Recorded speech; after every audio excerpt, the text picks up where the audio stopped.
প্রিয় স্নেহের ছাত্রছাত্রীরা, তোমরা যারা ইতিহাসের তোমাদের ফোর্থ সেমিস্টারের সাপ্লিমেন্টারি এক্সাম দেবে সিবিসিএস সিস্টেমে, তাদের জন্য আজকের এই ভিডিওটি অত্যন্ত গুরুত্বপূর্ণ। কারণ আজকের এই ভিডিওতে আমি তোমাদের বাছাই করা প্রশ্নগুলো বলে দেবো, যে প্রশ্নগুলো পড়লে তোমরা 100%-এর ওপরে কমন পাবে। মানে অরে যে প্রশ্নগুলো দেবে সেগুলোও পর্যন্ত তোমরা কমন পেয়ে যাবে, এবং প্রশ্ন অত্যন্ত কম দিয়েছি।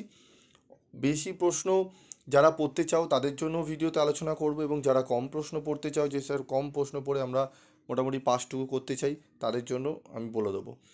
তো এই যে সাবজেক্টটি দেখছো, এটি তোমাদের ইতিহাসের জেনারেল পেপার CC4 বা GE4 সিবিসিএস সিস্টেমের সাপ্লিমেন্টারি সাজেশন 2025, ঠিক আছে? তো তোমরা যারা সাপ্লিমেন্টারি এক্সাম দেবে, তোমাদের মনে একটা কনফিউশন রয়েছে যে স্যার আমরা নিউ সিলেবাসের কোশ্চেন পেপারে দেবো।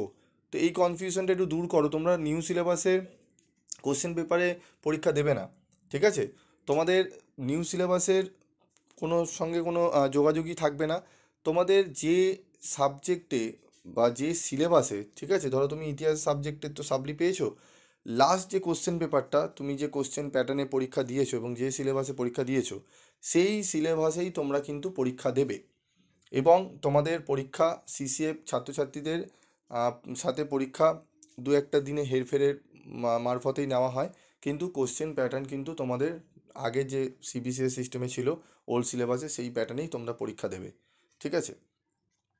তো তোমাদের কোন কোন প্রশ্নগুলো ভালো করে পড়বে সেটি বলে দিই। এবং তোমরা জানো স্টাডি মেটেরিয়াল তোমাদের জন্য আমি রেডি করি বিগত 7-8 বছর ধরেই তোমাদের চলছে। যখন ইউটিউবে কলেজের কেউ সাজেশান দিত না, সেই আমল থেকে আমি সাজেশান দিয়ে আসছি, ঠিক আছে? তো তোমরা ভিডিও দেখলেই বুঝতে পারবে, হয়তো সাবস্ক্রাইব দেখে বুঝতে পারবে না, সাবস্ক্রাইব অনেকের বেশি থাকতেই পারে, ঠিক আছে? সারাদিন ভিডিও দেওয়া আমার পক্ষে সম্ভব হয় না। তো যদি তোমরা পুরনো ভিডিও দেখো, সেই ভিডিওর সঙ্গে কম্পেয়ার করলেই বুঝতে পারবে যে আমি কোন আমল থেকে আমি ভিডিও দিয়ে আসছি। এবং ছাত্রছাত্রীদের 6 সেমিস্টারের ভিডিও দেখলেও তোমরা বুঝতে পারবে। তো চলো আমি তোমাদের ফোর্থ সেমিস্টারের ইতিহাসে প্রশ্নগুলো বলে দিই কোনগুলো ইম্পর্টেন্ট রয়েছে। তো দেখো, 10 নম্বরে তোমাদের 3টি প্রশ্ন করতে হয়, তোমরা জানো। যদি ভুলে গিয়ে থাকো আমি একবার মনে করে দিই, 3টি 10 নম্বরের প্রশ্ন করতে হবে, 4টি 10 নম্বরের প্রশ্ন দেওয়া থাকবে।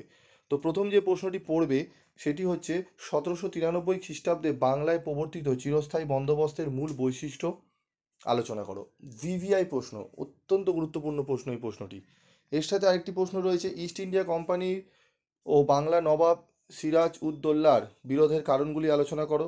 এই প্রশ্নটিও গুরুত্বপূর্ণ। এই দুটো প্রশ্ন একদম পড়ে রেডি করে নাও, এই দুটো প্রশ্ন অত্যন্ত গুরুত্বপূর্ণ তোমাদের জন্য। তার সাথে আরেকটি প্রশ্ন রয়েছে, 19 শতকের বাংলায় রাজনৈতিক ও সমাজ সাংস্কৃতিক আবহে নব্যবঙ্গ আন্দোলনের ভূমিকা আলোচনা করো। এই প্রশ্নটি আমি স্টার মার্ক দিইনি ঠিকই, তবে এই প্রশ্নটিও কিন্তু পড়ে রাখবে। তবে ওপরের দুটো প্রশ্ন অত্যন্ত গুরুত্বপূর্ণ। তারপরে যে প্রশ্নটি অত্যন্ত গুরুত্বপূর্ণ, রণজিৎ সিংহের কৃতিত্ব মূল্যায়ন করো। এই যে ওপরের যে 4টে প্রশ্ন দেখছো না, এই 4টে প্রশ্ন যদি পড়ে নাও, বলা যায় না এই 4টে প্রশ্নই হয়তো কোশ্চেন পেপারে বসিয়ে দিতে পারে, ঠিক আছে? তার মধ্যে থেকে 3টে লিখতে হতে পারে তোমাদের। তো 4টে প্রশ্ন আগে রেডি করে নাও, তবুও রিস্ক নেবে না, যেহেতু সাপ্লিমেন্টারি অনেকের আবার লাস্ট অ্যাটেম্প, ঠিক আছে? তাই রিস্ক নেবো না আমরা। আমরা আরও 3টে প্রশ্ন এক্সট্রা পড়ে যাব, ঠিক আছে? এবং আমি তোমাদের উত্তর খুব সোজা সরল করে আমি করে দেবো, এবং চ্যানেলে আলোচনাও করে দেবো। যারা চ্যানেল মারফতে পড়তে চাও তারা চ্যানেলে ফলো রেখো। কারি কারি টাকা দিয়ে নোটস কেনারও দরকার নেই, আমি বলবো না আমার থেকে নোটস নাও। যদি তোমাদের একান্ত মনে হয় তোমরা নিতে পারো, এবং তোমরা জানো আমি তোমাদের কতটা রিজনেবল প্রাইসে আমি তোমাদের চেষ্টা করি দিয়ে দেওয়ার, ঠিক আছে? তোমাদের জেরক্সও প্রিন্ট আউটও করতে হয়, সেইটা মাথায়, সেটিও আমার মাথায় থাকে, ঠিক আছে? তো অন্যান্য জায়গায় 500, 600, 400 এরকম নোটসের প্রাইস তোমরা হয়তো পাবে। তো সেটা তোমরা বিবেচনা করে নিও, যদি তোমরা এফোর্ড করতে পারো নিতে পারো। আর যদি তোমাদের মনে হয় 140, 130, 100, 150 টাকার মধ্যে আমি নোটস কিনতে চাই কোয়ালিটির, ঠিক আছে, এবং আদর্শ কোয়ালিটির উত্তর, এবং যেটি মনে রাখতেও সুবিধা হয়, সেরকম যদি কিনতে চাও তাহলে আমার সঙ্গে যোগাযোগ করো অবশ্যই। তো দেখো, তারপর রয়েছে, ভারত বিভাজন কি অনিবার্য ছিল? অত্যন্ত গুরুত্বপূর্ণ। এই প্রথম যে 5টা প্রশ্ন রয়েছে না, 5টা, এবং তারপরের যে প্রশ্নটা আমি বলবো, টোটাল প্রথমের যে 6টি প্রশ্ন রয়েছে, এই 6টি প্রশ্ন আগে রেডি করে নাও। একদম নিশ্চিন্ত থাকো, এই 6টি প্রশ্ন পড়লে তোমরা, আশা করি আমি তোমাদের বলে দিচ্ছি, 100% তোমরা কমন পেয়ে যাবে, 3টে প্রশ্ন কমন পেয়ে যাবে, ঠিক আছে? এবার তোমরা যদি বলো স্যার রিস্ক হয়ে যাচ্ছে, আমি এক্সট্রা প্রশ্ন পড়তে চাই, অবশ্যই তোমাদের বলে দেবো, তবে এই 6টি প্রশ্ন বাদ দেওয়া চলবে না। প্রথম 5টি প্রশ্ন আমি বলে দিয়েছি, আরেকটি প্রশ্ন বলছি, সেটি ভালো করে দেখে নাও। সেটি হচ্ছে, ভারতের জাতীয়তাবাদী আন্দোলনে নরমপন্থীদের ভূমিকার মূল্যায়ন করো। এই 6টি প্রশ্ন, এই 6টি প্রশ্ন খুব ভালো করে তোমাদের রেডি করে নিতে হবে, বোঝা গেল?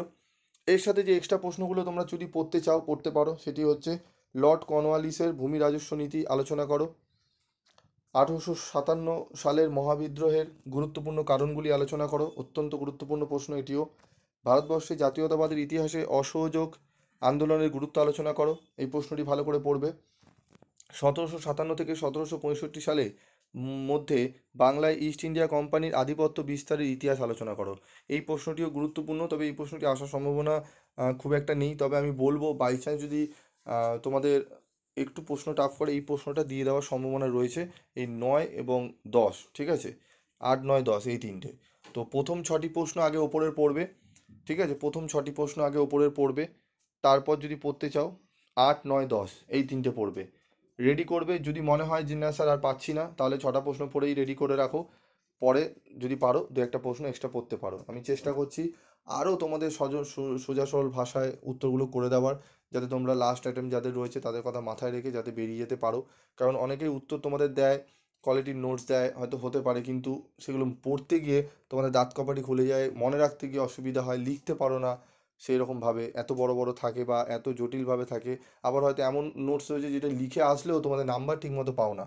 হয়তো তুমি দুটো 3টে কোশ্চেন ধরো 10 নম্বরে তুমি দিয়ে এসছো, তুমি জানো 30-এ অ্যাটেন্ড করেছি, আমার যদি 8 করে দেয় 3 8 24, সেখানে হয়তো 6 করে দিয়ে 3 6 18 তুমি সাপ্লি পেয়ে গেলে।